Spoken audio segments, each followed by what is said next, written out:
What's going on? What's going on? Derek Jackson here. Real quick, man, I wanted to touch on a post that I saw that intrigued me and quite a few of y'all because y'all sent it to me.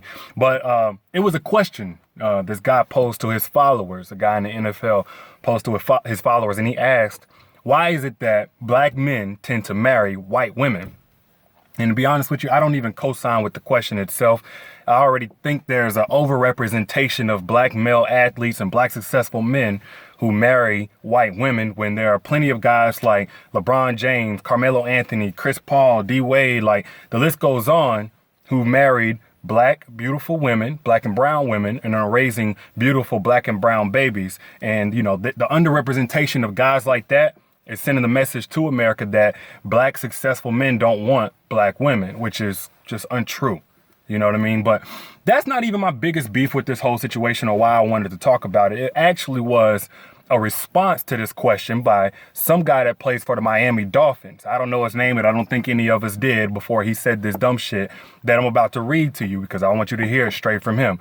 All right, so this was his reply on why he thinks that black men marry white women. He says, the answer is simple.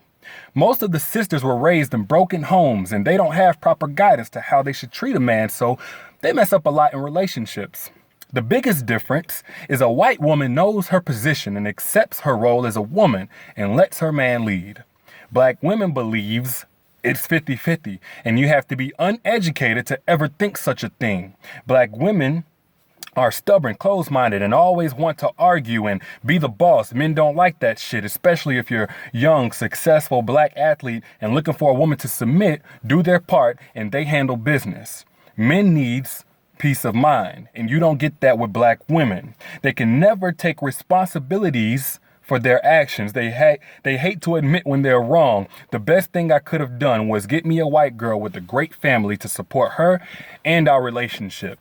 All right, so you know, I intentionally emphasize the grammatical errors so we understand who we're dealing with. But, you know, I'm starting to think, especially over the last couple of years of hearing guys say shit like this, that they don't really think this about black women. They don't really think black women as a whole fit this description. They're on some level trying to avenge maybe some negative experiences or relationships that they had with a couple black women, or maybe they have mommy issues or something. I don't know.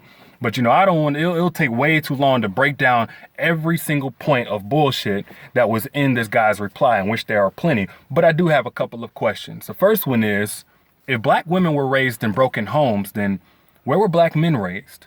Because last time I checked, there wasn't one home over here for black girls and another home over here for black boys.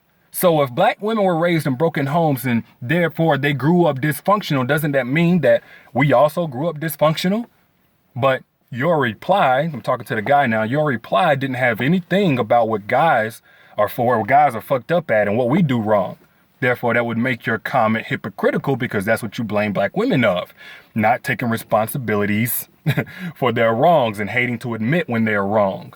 But the second point, you know, that was quite interesting is that he's talking about the most highly educated group, the most highly educated demographic in America, black women, and referring to them as uneducated for having the nerve to want 50-50 in a relationship, which we understand is not talking to effort. It's basically saying you want what you put out, right?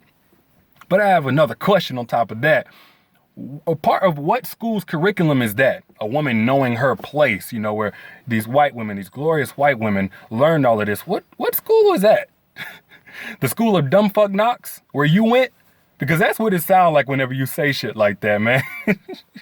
But, you know, circle back. Let's just for a second, because I almost forgot to say something, man. Let's circle back to the part about the broken homes, because a part of that is true, you know. And that's the trouble with a lot of the things that these guys say. They'll tie in some small valid piece of black history or the black situation or whatever and use it to try and validate their bullshit. You know, because the part about having broken homes in the black community, unfortunately, is a harsh reality. But ask yourself this, who broke those homes? They didn't break themselves.